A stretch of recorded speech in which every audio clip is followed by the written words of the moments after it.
Hi, and welcome to this training on building resilient communities. If you found your way here, it's because you care about your community and you are interested in helping others be successful, healthy, and happy.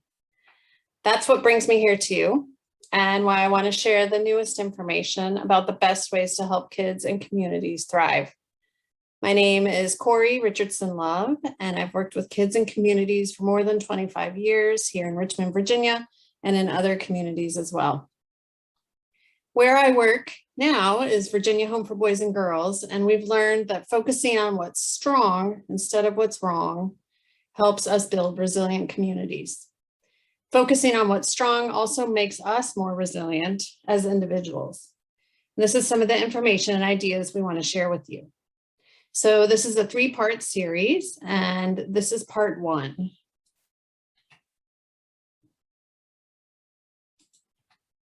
And in part 1, we're going to focus on understanding trauma and toxic stress and the impact of those on communities and individuals.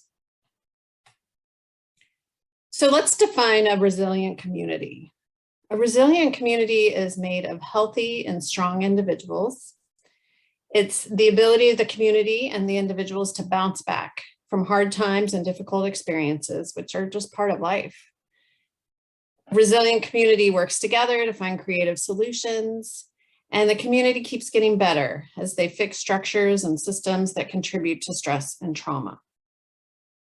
A resilient community could be small, like a family that endures all the things that families endure, like loss of loved ones or hard times financially, or maybe illness or injury or something like that.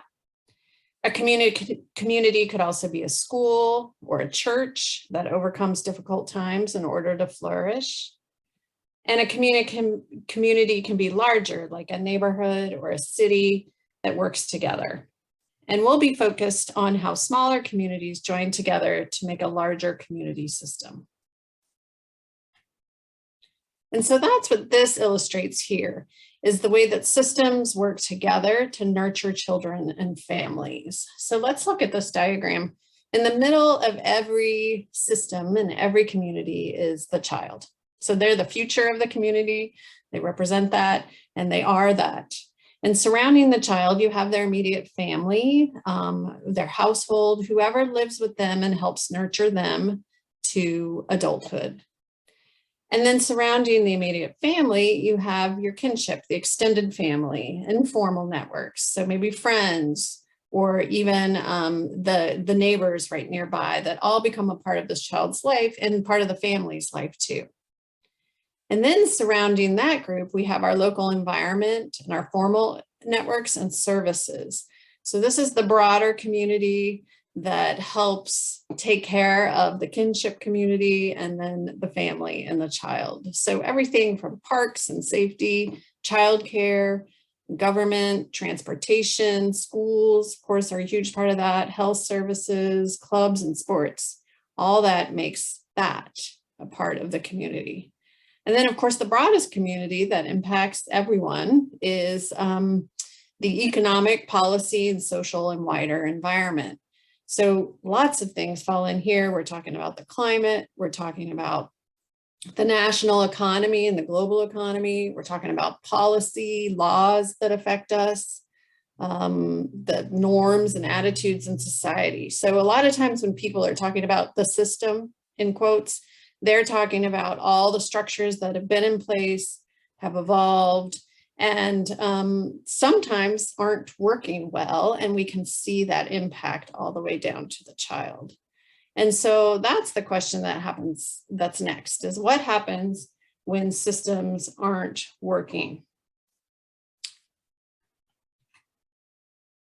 So this video here we're going to watch is with a doctor, Nadine Burke-Harris, who has done a lot of work with how when systems aren't working, how it creates a toxic environment or ongoing trauma for a child. So we're going to hear from her, her ideas around that.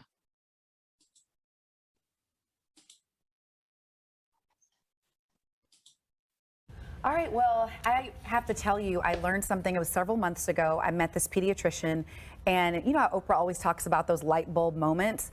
Like that was it was aha moment. Yeah, and that's what this was for me, and I wanted to share it with you. It's this scientific connection between certain stressors as a child and health problems later in life.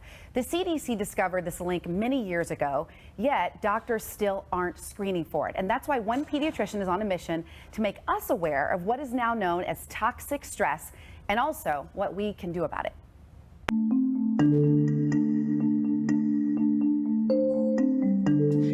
Adverse childhood experiences are the single greatest unaddressed public health threat facing our nation today. I am on a mission to change the way our society responds to childhood adversity as a health threat.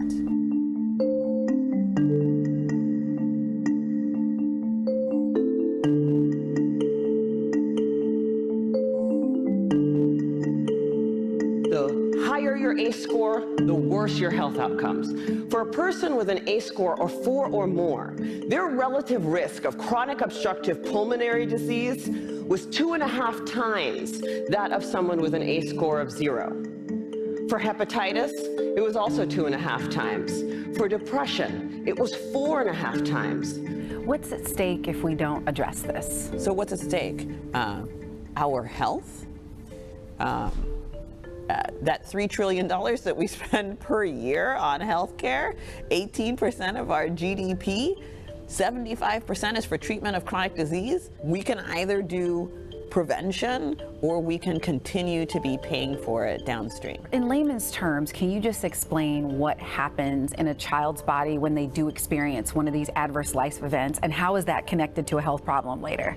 It all has to do with our body's stress response, our fight or flight response. It is a healthy part of all of our bodies, and it's what saves our lives when we're faced with a mortal threat. The problem is when that stress response is activated too often, it can lose its ability to shut itself off normally. And it goes from being life-saving to health damaging. So what are the life stressors that we're talking about? Well, first, any kind of abuse, physical, emotional, or sexual.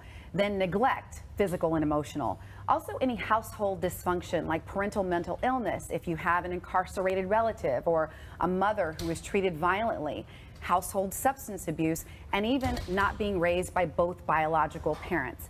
Again, the more a child has of these, the higher likelihood of toxic stress and ultimately health problems. But fortunately, there are some things we can do now to reverse the damage and heal. And that story is right after this break. And we'll be seeing part 2 in a couple minutes. But first, wanted to touch a little bit more on the stress and the impact of that. And, you know, stress can be kind of a healthy stress, and it brings us into good levels of performance and makes us grow and excel. So there's a healthy amount of stress on this side. But when we get to higher levels of stress down here, that's when our performance breaks down and we enter this red zone. And that's what might happen with a child if they're under a lot of stress from what's happening in their lives. And it certainly happens with us as adults too. And that's what we'll talk more about when we get into the self-care portion, which will be the next section, the next video. So what the science tells us is if these experiences happen in childhood, and they're called adverse childhood experiences, or you might hear the term ACEs, is what that extra stress actually affects the neurodevelopment or the brain development of children.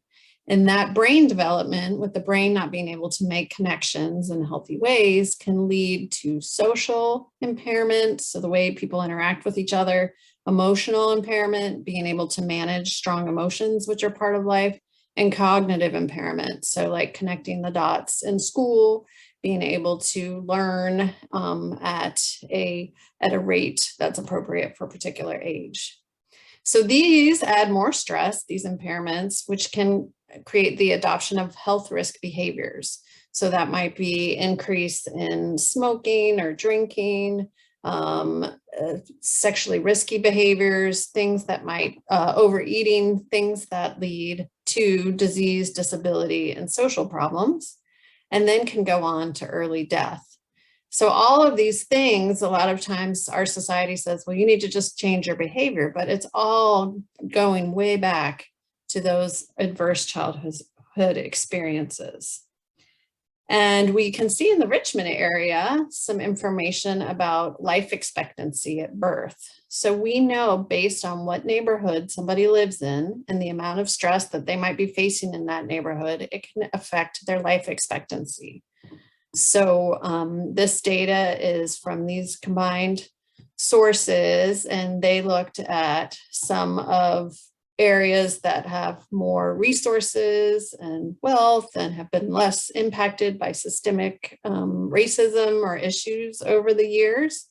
And life expectancy in those areas can be up to 83 years.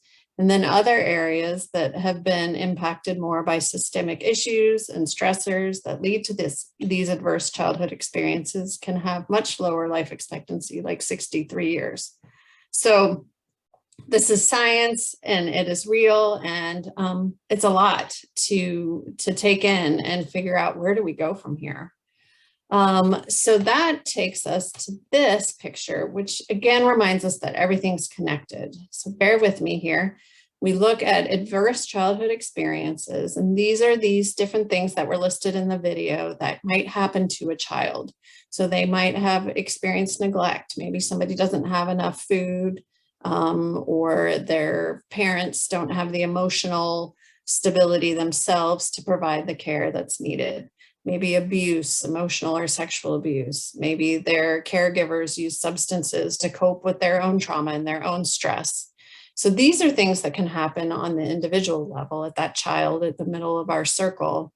But that's all, again, that system that's surrounding them that is the adverse community environment. So there might be poverty and discrimination, disruption in the community, lack of opportunity, economic mobility and social capital, poor housing quality and affordability, or violence. So it's all connected, and that is part of what we want to address through this training.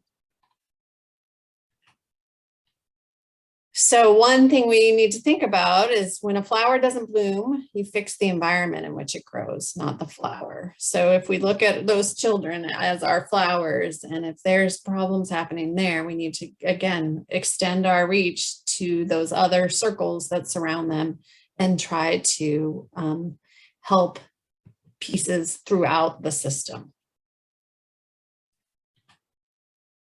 So we'll go back to Dr. Burke-Harris again here. And now for the second part of our story on toxic stress. It was a study of 15,000 people by the Centers for Disease Control and Kaiser Permanente that gave us the first clue that certain types of adversity children experience can harm their brains and bodies long term.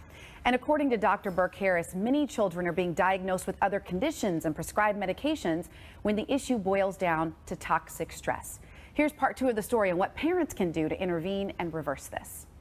What is the protocol for being able to change this course, change this direction? Because you just mentioned some scary things. Yes, just as we can activate each other's stress response biologically, right?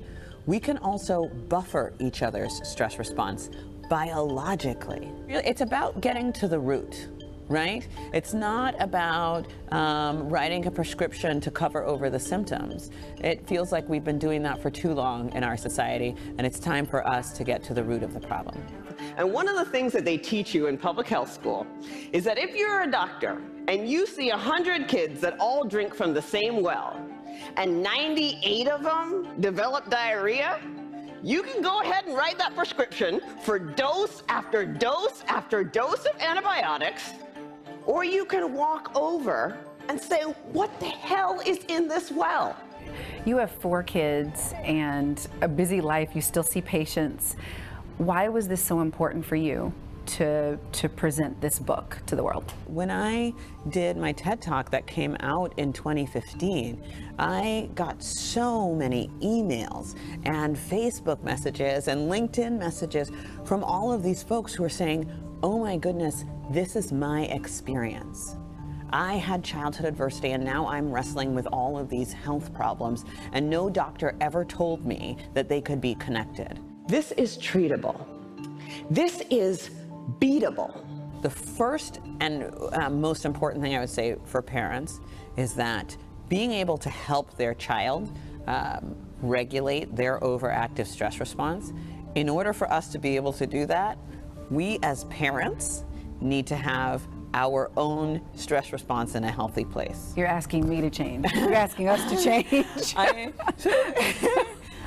Okay. So self-care is not selfish. One of the most important things that we can do, right, is number one, helping our child be able to understand when they're overactivated, and then help them use techniques, things like mindfulness techniques, making sure that they're getting regular exercise, making sure that they have a regular sleep routine that is really healthy. And all of those things help to not only heal a child's brain and body, but it's good for us too.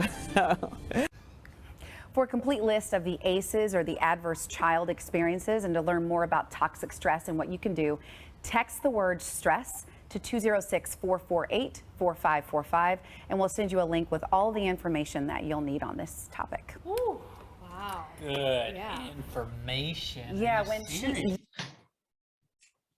All right, so they go on a little bit to talk about how everything's connected, which is our theme here too. It's all connected. And when we look at these systems working together, the best thing we can do is not get paralyzed by it, but to feel the feelings that come up from the frustration, from the outcomes for the individual child based on all these systems that are, some are working and some are not working, or some work some of the time, but to focus our energy wherever we are within the system. So as a parent, I can focus my energy on helping this child here as I practice my own self-care. As a friend, or maybe a neighborhood person, I might focus energy on supporting families around me that are going through rough times. When I look at this next circle, maybe I'm a mentor, or maybe I provide services for folks who are affected by toxic stress. So then I look at how can I do that the best way possible? And then I look at how do I participate in the bigger environment? Do I vote? Are there policy things I can influence? If I might donate or do something to help the broader economic policy and social and wider environment. So we all have areas of impact within these circles to get to this core child who is our future. So what does this mean for how we care for our kids in our community? And this is kind of how I help myself organize it. First, I need to know that toxic stress is a systemic problem. Like, I can't point my finger at one person who's to blame. It's a whole system's working together. And that's frustrating and angry. It makes me angry that history has happened a certain way that's led us to this place, but that's where we are. And so I want to use that anger and my passion as fuel to help my learning, what can help make things better, and then hold on to hope, believing in a brighter future, or a future that is just a little bit better than today. And as I mentioned, I'm going to do the work wherever I am in these systems. And then our next video is going to really focus on this concept of practicing self-care, because this is hugely important for any sort of sustainability, having the energy to contribute back to the community and help individuals be healthy, successful, and happy.